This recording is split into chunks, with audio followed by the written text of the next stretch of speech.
नमस्कार, जय माता दी। सबसे पहले मैं आपका बहुत बहुत धन्यवाद करती हूँ। देखिए, प्रॉब्लम्स तो अभी तो हमें कोई नहीं आ रही है। जितने भी काम हैं पहले तो एक ही साल हुआ है अभी, तो हर पंचायतों में काम लगे हैं। जो हमारा डीडीसी का डीडीसी का प्लान वो था, कैपेक्स बजट था, वो हमने जितना जितना भी दिया था हर पंचायतों में, तो हर पंचायतों में काम लगे हैं।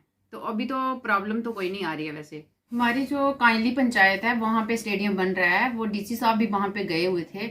उन्होंने जगह आइडेंटिफाई की थी, वो जल्दी उसका काम शुरू हो जाएगा। और जो युवा है ये नशे को छोड़ के वहाँ पे खेल मैदान का काम जरूर करेंगे। मुझे प्रेस वार्ता आज रखी हुई है कि हम डॉक्टर जितेंद्र सिंह जी से मिलने गए थे, पीएमओ मंत्री हैं। तो हमें डाउट था कि सुनने में आ रहा था कि जहाँ एक बैटरी को आरसीएल लगा रहे हैं और दूसरा अपने बाणगंगा वाला जो प्राचीन पुल है यहाँ, बाणगंगा यहाँ माता जी ने केस धोए थे और प्राचीन मंदिर चंदपात का भी आता था, उसको तोड़ने की बात चल रही थी। तो इन्होंने कोई डिक्लेयर किया था कि 3 तारीख को हम पुल तोड़ेंगे।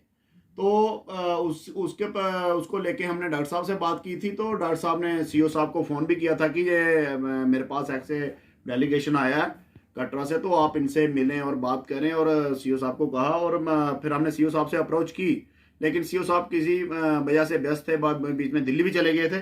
तो आज उन्होंने बुलाया था, तो आज उनसे बैठ के बात हुई हमारी। तो उन्होंने बोला कि बताएं प्रभात जी क्या है। तो हमने उनको कहा कि हमें ऐसे से ये अगर आप ब्रिज तोड़ते हैं तो हमें इससे प्रॉब्लम हो जाएगी। एक तो आस्था के साथ खिलवाड़ है, क्योंकि आप अगर कोई कहता है कि 1 महीने में बन सकता है तो 1 महीना में इम्पॉसिबल है बनना। तो हमने कहा उसको कि आधा आधा करके आप बनाएं उसको। डेवलपमेंट के हम खिलाफ नहीं है, डेवलपमेंट होनी चाहिए।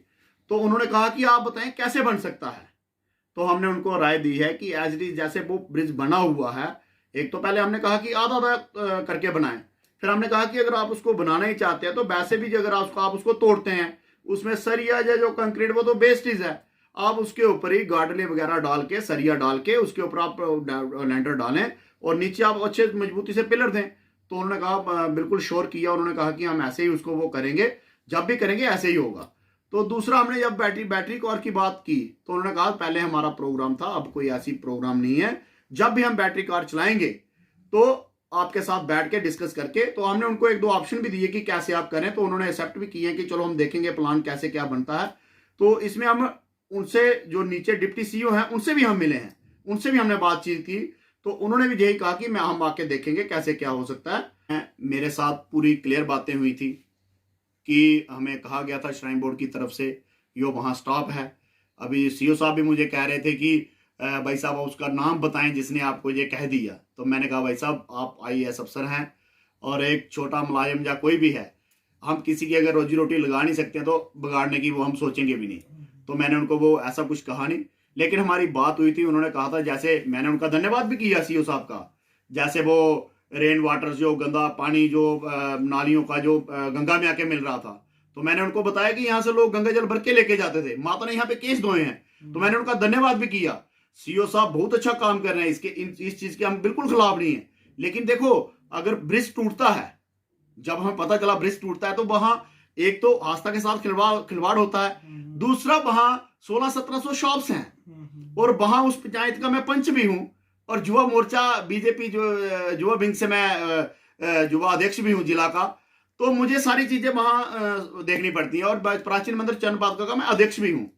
तो वो सारी चीजें लोग लेके आते हैं और जब हमें खुद पता है तो हमें उसका वो करना ही चाहिए एक्सप्लेन कहीं आगे जहां अपनी अप्रोच हो। अब पीएमओ में बैठे मंत्री वही अब सब कुछ हैं, तो हम उनसे ही बात करते तो बात बनती। तो उन्होंने सीओ साहब को कहा, तो उनका तोड़ना या नहीं तोड़ना वो मायने रखता। जब एक बार केंद्रीय मंत्री के पास बात पहुंच गई तो उन्होंने उसका शॉर्ट आउट कर दिया। और सीओ साहब को कैसे उन्होंने रिक्वेस्ट की, कहा, लेकिन उसका जो है सोल्यूशन निकल गया। तो हम खुश हैं सीओ साहब से। कोई र्यूमर श्योर था, लेकिन अब अगर कोई कहे र्यूमर है तो हम किसी का मुंह पकड़ नहीं सकते, हम किसी को कुछ कह नहीं सकते। लेकिन ये है कि आपने पहले भी देखा होगा 2-4 साल पहले जब एजिटेशन हुई, तो अगर वहां एजिटेशन करवाई या मेरे साथ जो लोग जुड़कर एजिटेशन की, तो उसका रिजल्ट देख लिया हमने। बाणगंगा लंगर के पास एक लिंक लगवा दिया कि सारी यात्रा दर्शन ड्योटी पार करके जाए। वहां से यात्री का मन है वो न्यू ट्रैक से जाए या जो नेचुरल ट्रैक है यहाँ आस्था के साथ जुड़ा उस ट्रैक से जाए। तो हमारा ये है, हमारी सियासत या हमारी लीडरी उस तरीके की नहीं है कि लोगों को गुमराह करना या झूठ बोलना। और हमारी पार्टी में, संगठन में ये सिखाया भी जाता है कि झूठ का जो होता है वो नैया पार नहीं होती। सच बोलो, थोड़ा बोलो, जितना हो सकता है उतना करो। तो बिल्कुल र्यूमर नहीं था, जो बातें थी वो मैंने आपके आगे रखी, और सीओ साहब को भी मुझे मौका मिला और उन्होंने बुलाया तो हमने उनके आगे बात रखी, तो सारी बातें क्लियर हो गई। देखें, ये तो डिपार्टमेंटली है, अब जैसे उनका मन होगा। अब देखो, श्राइन बोर्ड को अब इतनी बड़ी बात बनी है, अगर सीओ साहब पूछ रहे हैं कि कैसे क्या हुआ, तो इसका मतलब है कि अगर केंद्रीय मंत्री फोन कर रहे हैं तो एक बहुत बड़ी बात है। अभी अगर मैं कहूं कि मेरे कहने से पुल का काम लग जाएगा या रुक जाएगा, वो तो इम्पॉसिबल है। मैं एक मामूली सा पंच हूं।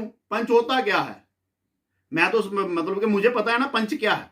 पंच और सरपंच की कोई इतनी वो नहीं है, लेकिन अब मैंने बात वहां रखी जहां वजन है, सोल्यूशन निकलना चाहिए।